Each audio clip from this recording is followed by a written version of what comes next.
working on our build. We already have it in the mold. It's not perfectly set up in the mold right now, but we'll take care of that in the next step. What I do want to do now is I want to put the kerfing in. So what I'll do is I'll take this out of the mold at this point. And you can see we have our shape, neck block, tail block. I will look at my kerfing pieces. So in this case I picked the worst one, and I'm going to put the worst ones on the top, the good looking ones on the bottom. Now I don't have to show you how to put all of the kerfing in, so I'm going to put in one piece. You can pretty much figure out the rest of it. Now to help you see how this works, you can see that the kerfing allows us to bend. That's what the job of kerfing is. I'm going to take my kerfing and I'm going to cut it off. And I have it marked when I bent that, so I have neck to tail block coverage. I also want to make sure that there's a little bit of a gap at the neck and tail block. You don't want it tight against it. Now, you take a little water, and this will help, especially in the waist area.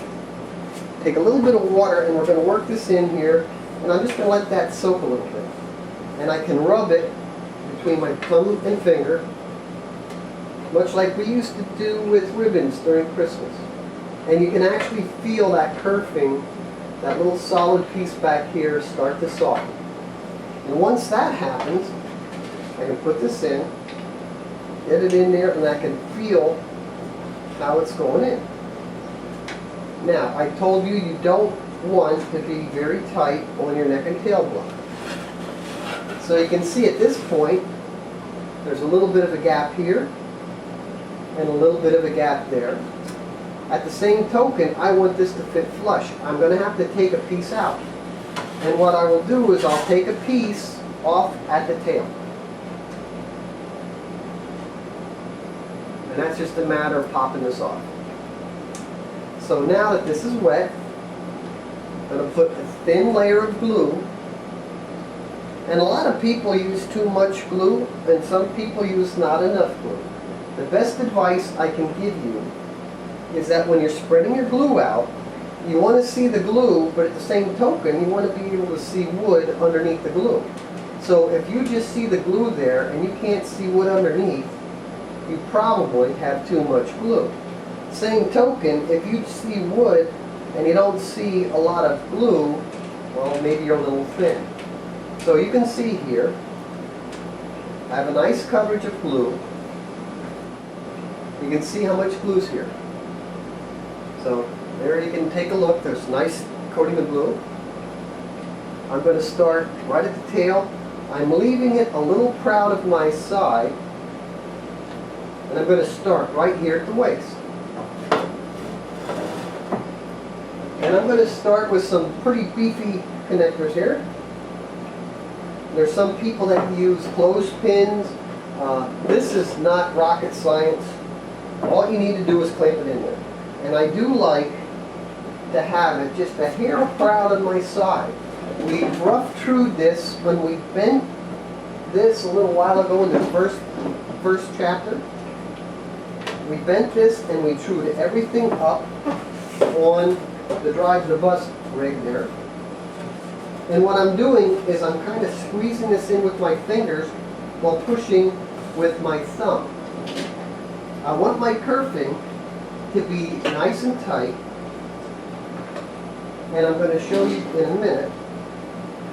The target is that we have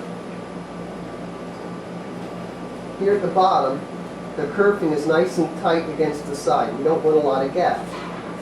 That little bit of glue squeeze out is pretty much normal, and if you allow the glue about 10 to 15 minutes of dry time, you can come back here and it scrapes off beautifully.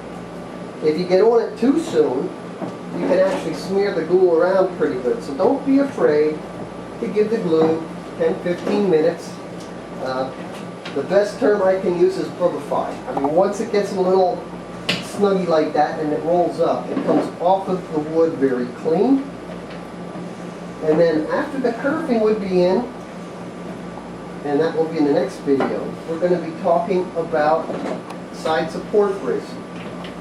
So as a recap, we bent the wood, we've trimmed the side set, we've got our neck and tail blocks in, we've established our geometry on the sides for the 1.5 degree neck angle.